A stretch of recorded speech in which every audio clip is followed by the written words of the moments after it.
Rangers' most recent sacking has sent shockwaves through the club, and Ali McCoist has wasted no time offering a blunt response. The former striker and manager has delivered a sharply honest assessment of where things have unravelled, voicing concerns that reflect the growing frustration among supporters. His comments arrive at a pivotal moment, adding weight to the wider conversation about leadership, standards, and the direction the team is heading. Let's break this down in today's video, along with all the other Rangers news from the last 24 hours. There is so much to discuss in today's video, so be sure to like the video and subscribe to the channel for daily Rangers content. Ali McCoist has expressed little surprise at the recent sackings of Rangers CEO Patrick Stewart and sporting director Kevin Thelwell, felating their recruitment strategy as appalling. McCoist's comments come following a season of disappointing transfers, where he argues that the players brought in have not measured up to those released. The legendary Rangers striker specifically pointed out several key positions where the team has faltered and in most cases gone backwards in quality. He said, "The departures of Patrick Stewart and Kevin Thelwell are not a shock, not a surprise. I've been constant with this all along. The recruitment has been appalling, really. It has been appalling. Not poor, not bad. Appalling. We have signed players this year, and not one of them has been better than any of the players we have let go. So that's one of the reasons that we are where we are. We've signed one or two centre-backs. Neither of them are as good as Leon Balogun. We've played a couple of boys at left-back. None of them are as good as Ridvan Yilmaz or Jeff Day. We signed the big boy up front, Youssef Chermiti, who will not score as many goals as Cyril Dessas or Hamzi Garman. JD Gassama has played well, by the way, and he's without doubt, in my opinion, probably the best signing that we've made. However, he isn't any better than Václav Černý. So, when you put it like that, in layman's terms, it's pretty straightforward. You're signing players that aren't as good as the players you're letting go. Now, that can only be a recipe for one thing, and it isn't success. It is not success. Look at the centre-backs. We had Connor Goldson and Balogun, solid boys that went to the European final. You had Alfredo Morelos up front. You had Ryan Kent.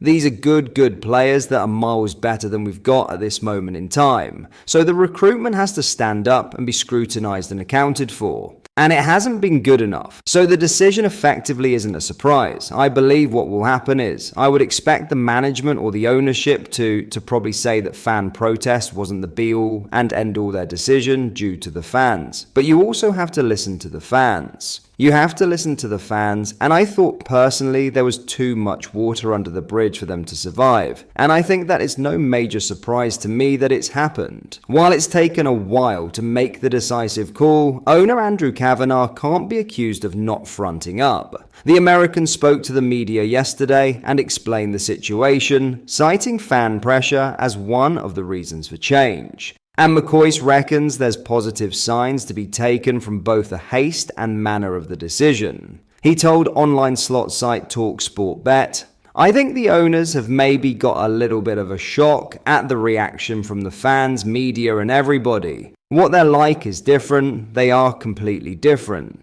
And the businessmen that have come in to take over the club, I think they're showing they're to be ruthless, right? They've shown they'll be ruthless and they won't stop in pursuit of excellence and take Rangers back to a level where they should be and where they belong.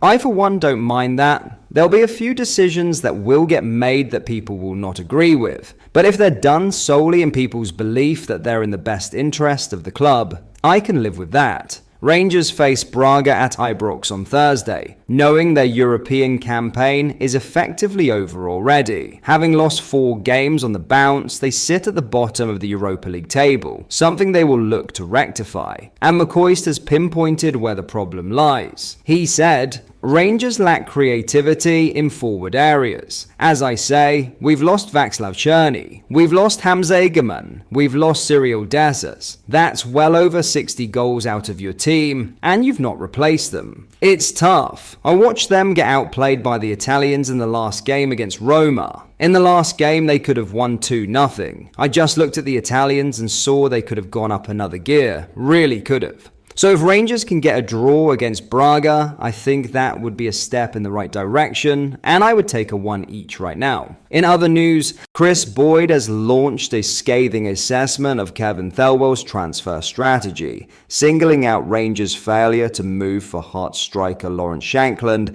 as one of the clearest examples of where the former sporting director went wrong. Thelwell's sacking on Monday has triggered a wider re-examination of his tenure, and few decisions are coming under more scrutiny than the choice to overlook a proven Scottish goalscorer who is both affordable and available.